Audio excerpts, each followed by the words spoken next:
It was a day that was as normal as could be for a world defined by forever wars, having no freedoms, unless you're a prole, and corruption. Nate went on a shopping trip that was expected to be unremarkable. But then, he found an ancient computer. He took it home with him, not expecting much. However, he discovered that this computer runs the most sacred operating system on Earth, Linux. Linux has been banned by the government for God knows how long. If you even thought about Linux at all, you committed thought crime. Yes, thought crime is still a thing. Despite numerous attempted revolts, Big Brother remains in power, and it likely will not change anytime soon. Immediately after Nate discovered the computer runs Linux, he removed any hardware that could be used to communicate with any other device. He was amazed that he could even open up the computer at all. Today's computers offer no access to the internals. Even after this, he knew that he still needed to be extremely careful. The power companies are run by the government. He figured they knew the moment that he plugged in the computer that he had something he wasn't supposed to. And he was right to worry.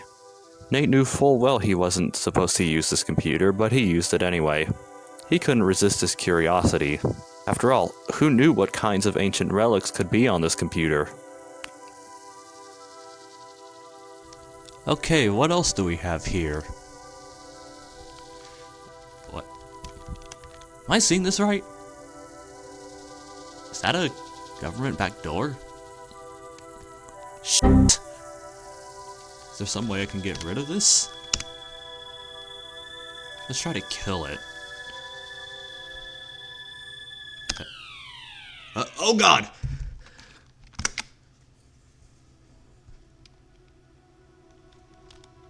There is no escape from the thought police. Needless to say, it wasn't long before he was caught. It is now impossible to uncover the true secrets that the computer held. And doublethink prevails. It always prevails. Hey everyone!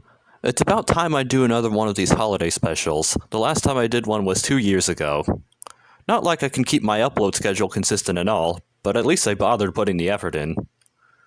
This is actually my first attempt at making something in C. I threw in a few shell commands in there too. It's actually pretty simple. When the malware starts up, it writes a payload to a temporary directory and starts up a couple of instances of itself. This helps prevent the malware from being closed, though it's not the only anti-close mechanism at hand here.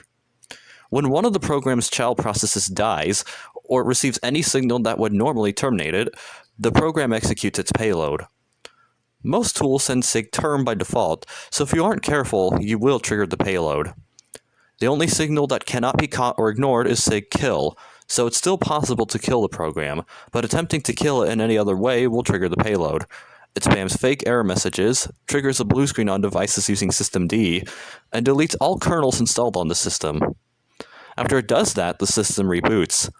With no kernel to run, the system cannot boot. Your data are still intact, but have become inaccessible. In any case, that's all I really have here. Roll the outro.